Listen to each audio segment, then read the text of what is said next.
Hey everyone, Attorney Davis Younts here. Listen, this is a different kind of a video than what we normally do on this channel, or a different kind of a video than what we normally talk about. But I've just been really thinking about and contemplating the meaning of the events of last week in the assassination of Charlie Kirk.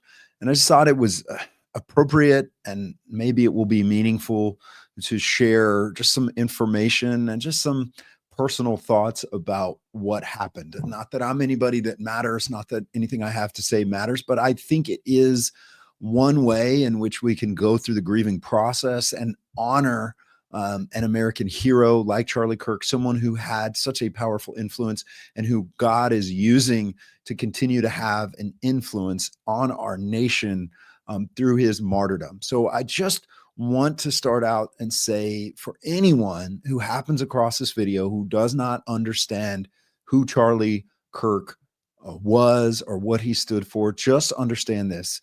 He was a Christian. What mattered to him, what he cared about most, was sharing the gospel and his relationship with Christ and what that means for our nation. The second thing I will say is he was someone who truly believed in and tried to live his life embracing biblical principles and trying to understand how those biblical principles applied to our nation, our society, education, all of those things. So an incredible man, an incredible life, well lived, and an incredible opportunity for us all to just take a moment and think about his impact. So I just wanted to share two quick stories about Charlie Kirk that personally impacted me, that personally impacted our clients as a law firm.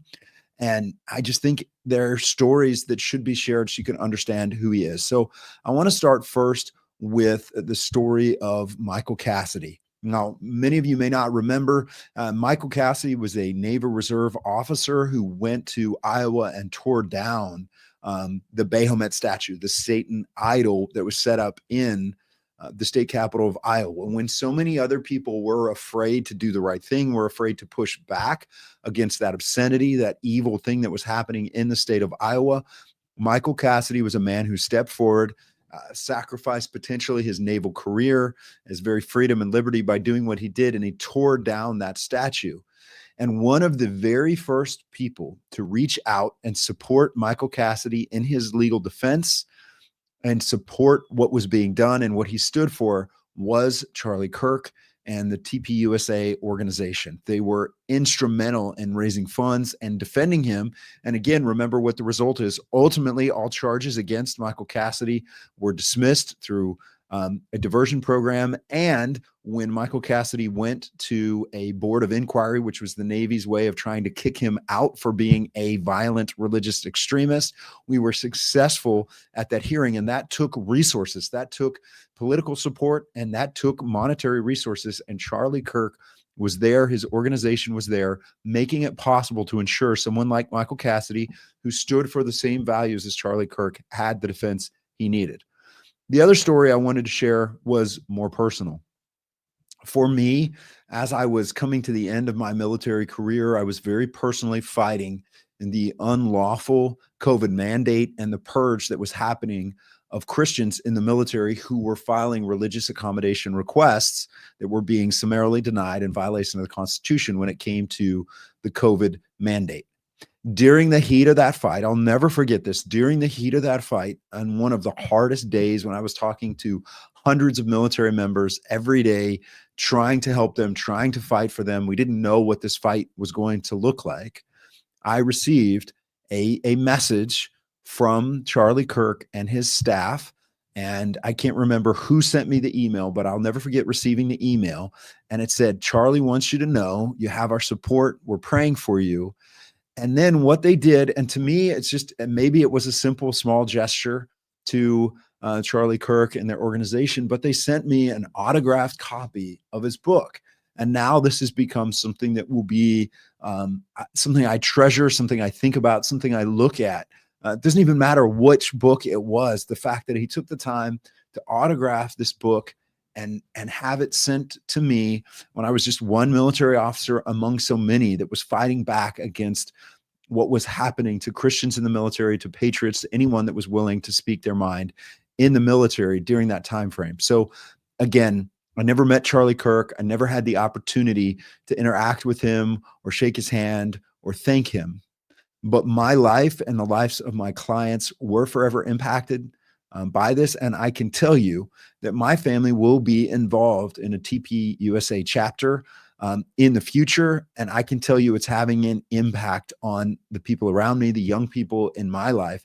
And so I want to honor the memory, the legacy of Charlie Kirk by just recognizing the impact that he had, by acknowledging the sacrifices of his family, and by encourage anyone that watches this. If you don't know who Charlie Kirk was, don't believe the lies in the mainstream media. Don't believe quotes taken out of context. Do a deep dive into who he really was.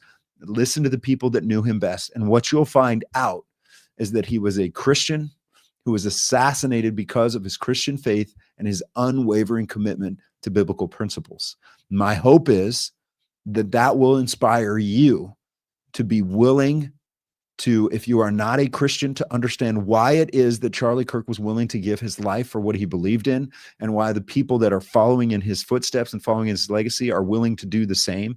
They're willing to speak truth. Why is it that Christian martyrs throughout history were willing to sacrifice, were willing to give their lives for truth?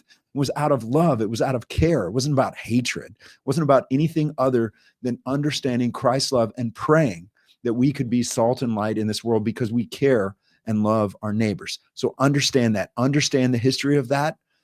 And when you do, you will see the truth. And my hope is that will cause you to turn to Christ. So if you're someone who is out there that doesn't understand how to process this, my encouragement to you is get engaged with other Christians, get engaged in a church, read your Bibles, and try and understand what it is that would motivate someone like Charlie Kirk to give his life in the service of our nation and the service of the gospel. And if we do that, we can see revival in our country, and we can honor his legacy, and we can see what it means to be a nation that is blessed when we serve Christ. Thanks for taking the time to watch this. And I pray for each of you, pray that you have the grace and peace of God in your lives. Hug your family and know that there are many other Christians out there that are with you, that are praying with you, and are going to be willing to boldly speak out in the name of truth, in the name of Christ, and in the name of Charlie Kirk. Take care and God bless.